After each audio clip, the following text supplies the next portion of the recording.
Siapa di sini yang ngekos dan kosan kalian ini termasuk murah atau normal-normal aja nih harganya? Kalau kosan kalian murah dan dapat fasilitas komplit, hati-hati lu. Kenapa? Karena cerita kali ini berhubungan dengan itu. Dia dapat kosan murah, fasilitas komplit, tapi hampir jadi tumbal ibu kos sendiri. Kita sebut saja tokoh utama dalam cerita ini Budi. Jadi si Budi waktu maba ini dapat kosan murah banget, harganya cuma 450.000 sebulan. Udah dapat spring bed, kipas, bantal guling, karpet, meja kursi belajar, lemari, air, listrik, dan juga free wifi.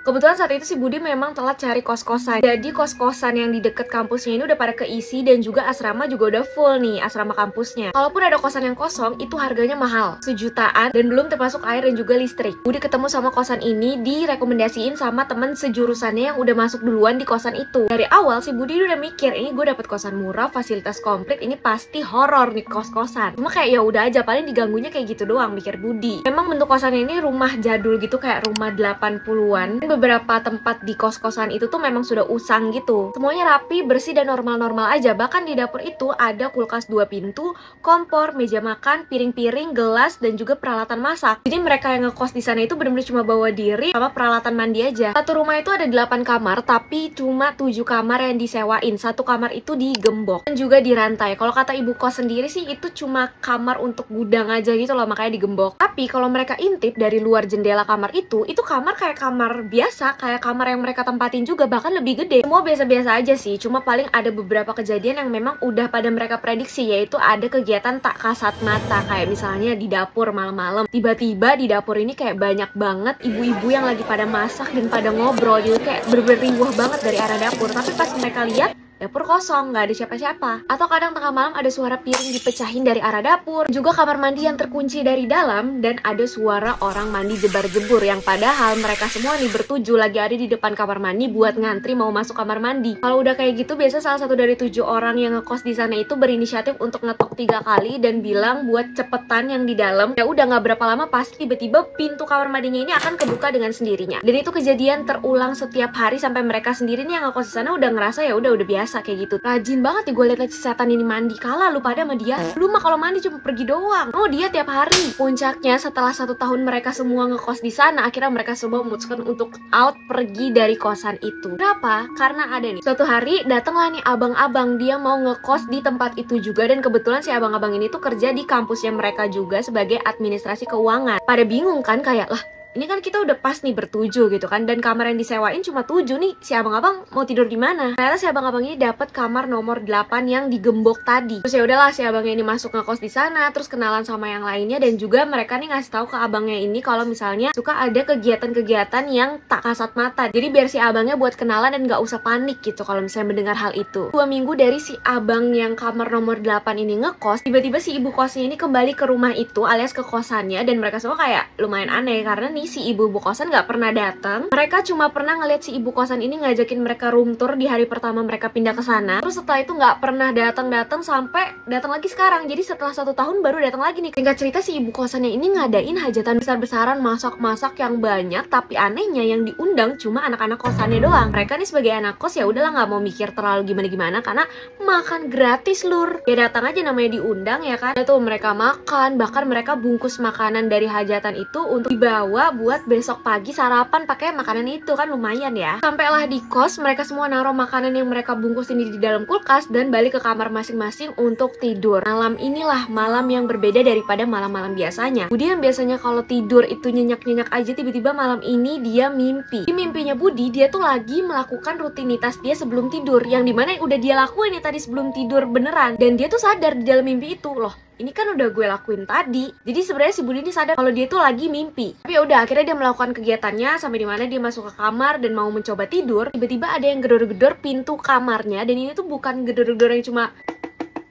tapi yang bener-bener kenceng banget kayak mau ngedobrak pintu. Kaget lah kan si Budi, buset apa nih? Si Budi ini takut, jadi dia langsung ngumpet di dalam lemarinya. Tak lama dia ngumpet di dalam lemari sambil menahan napas biar nggak ketahuan, tiba-tiba pintu kamar ini bisa kebuka. Budi ini cuma bisa ngedenger suara langkah kaki yang berat dan juga dengusan nafas yang berat yang lagi berkeliling di kamarnya Budi. Nggak lama sesosok itu nih ngomong, "Gimana ya yang satunya lagi?" Budi bener-bener deg-degan banget karena dia nggak tahu ini sesosok ini manusia kah atau apa. Budi ini ngerasa di dalam lemari itu dia udah lama banget, cuma si sosok yang ada di luar ini tuh terus-terusan ngiter-ngiter di kamarnya, terus nggak keluar-keluar nih. Tiba-tiba hening, bener-bener hening banget, bahkan sampai Budi ini bisa mendengar suara detak jantungnya sendiri. Sekitar 10 menitan itu masih hening, dan Budi masih nggak berani untuk keluar dari lemari. Saking takutnya Budi tuh sampai mikir, gue nggak mau keluar dari lemari sampai gue kebangun karena azan subuh. Maksudnya kebangun dari mimpi gitu. Soalnya si Budi dari tadi mencoba untuk bangun pun dia nggak bisa, sambil mikirin bahwa semoga dia bisa kebangun nih nanti pas azan subuh. Tiba-tiba Budi dikagetkan dengan suara nyaring dari sesosok yang ada di luar lemarinya itu. Dia teriak bilang, "Mana satunya lagi?" wah, udah nggak karuan di situ takutnya Budi. Dia mau teriak juga nggak bisa. Jadi dia bener-bener badan ini kaku banget. Dia di dalam itu cuma bisa berdoa di dalam hati. Gak lama suara langkah kaki berat ini menjauh dari kamar. Bener-bener gak kedengeran lagi. Akhirnya si Budi ini memberanikan diri untuk keluar dari lemari. Dan bener aja udah gak ada siapa-siapa. Dia langsung nutup pintu dan ngunci pintu. Kemudian Budi ini balik lagi ke dalam lemari sambil berdoa lagi semoga dia bisa bangun dari mimpi itu. Bener akhirnya dia kebangun karena dengar suara azan subuh. Pas sholat, keluarlah Budi dari kamar karena mau nyiapin sarapan. Buka kulkas, makanan yang Budi bawa dan juga teman-teman kosannya ini bawa semuanya bener-bener busuk banget, kayak udah ditinggal berminggu-minggu. Akhirnya Budi memutuskan untuk ngebuang-buangin dan juga bersihin si kulkas itu karena bener-bener sebau itu. Pas Budi lagi bersihin kulkas, satu persatu teman kosannya ini akhirnya bangun, dan yang paling terakhir bangun tuh adalah si abang alias kamar yang nomor 8 ini. Budi ngeliatin muka mereka ini bener-bener semuanya kayak mayat hidup. Ditanyalah kan kenapa, ternyata mereka semua juga sama memimpikan hal yang sama persis kayak Budi alamin. Jadi dari 8 orang yang kos di sana, 6 ini nggak ngeliat wujud dari si sesosok yang tinggi itu.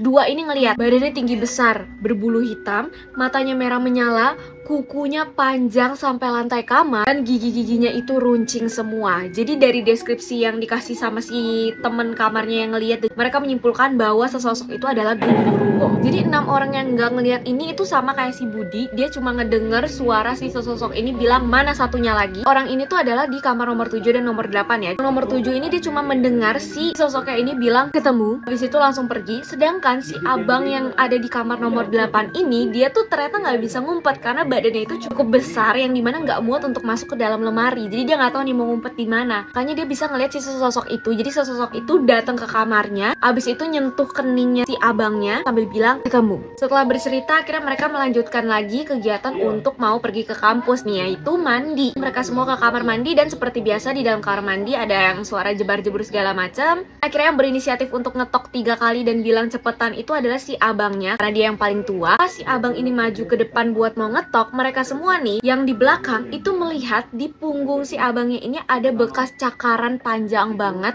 tapi cakarannya tuh nggak berdarah. Jadi kayak cakaran udah lama, udah samar yang pengen sembuh gitu. Mereka semua akhirnya nanya ke si abangnya, dan si abangnya juga kaget kayak gue nggak tahu ini kenapa juga. Setelah kegiatan seharian selesai, mereka semua kembali lagi ke kosan, dan pada saat malam kamar nomor 7 dan kamar nomor 8 itu tiba-tiba demam. Sampai tengah malam itu tiba-tiba si Budi ini mendengar teriakan dari kamar nomor 7 dan nomor 8, yang pas dicek ternyata mereka ini udah guling-guling di bawah, teriak kesakitan, kepala pusing segala macam, bener-bener gak karuan. Nah, anak-anak kos yang lain juga bingung kan mau ngapain, gak tahu. Akhirnya mereka panggil warga-warga sekitar, juga salah satu yang paham agama alias ustadz lah gitu, untuk ngebaca-baca doa dan ngerukiah mereka berdua lah. Salah satu dari anak-anak kosan yang lain ini diminta untuk menghubungi keluarga dari kamar nomor 7 dan juga nomor 8. Udah akhirnya keluarga dari nomor 7 dan nomor 8 ini datang menjemput, abis itu dibawa dari kosan itu. Seseorang yang ngebantuin mereka tadi yang baca doa dan ngerukiah itu akhirnya bilang nih ke mereka, mending kalian cepet pergi dari kosan ini karena hidup kalian ini nggak aman di sini. Pas si bapak ngomong ke mereka ini, si Budi ini sempat ngelirik ke arah ibu kosannya. Si ibu kosannya ini lagi melihat mereka dengan tatapan kebencian. Gitu kali ya, nggak tahu juga gue. Setelah tenang nih semua udah bubar segala macem, akhirnya si Budi dan juga teman-teman yang lain ini memutuskan untuk beneran cabut dari situ. Mereka cepet-cepet ngeberesin, ngepacking, dan gak pamit juga ke ibu kos. Jadi bener-bener langsung cabut aja dari kosan itu. Pas mereka kenaikan semester 5, nah mereka ini dapat kabar kalau si abang ini meninggal. Jadi ini beneran diinfokan di postingan kampus mereka. Inilah Di kosan ibu-ibu itu tuh masih aktif guys. Jadi masih ada orang yang ngekos di sana. Mereka ini ada yang kenal dengan salah satu yang ngekos di kosan ibu-ibu itu. Cuma mereka ngasih tahu nggak secara gamblang gitu. Mereka cuma bilang pokoknya jangan terima makanan dari bu kosnya ya, jangan makan dari sana lah pokoknya. Selesai. Gue nggak tahu berapa lama nanti jadinya videonya, karena ini gue nge-record aja 30 menitan lebih. Semoga kalian enjoy nonton ini. Kayak ini video terpanjang gue deh.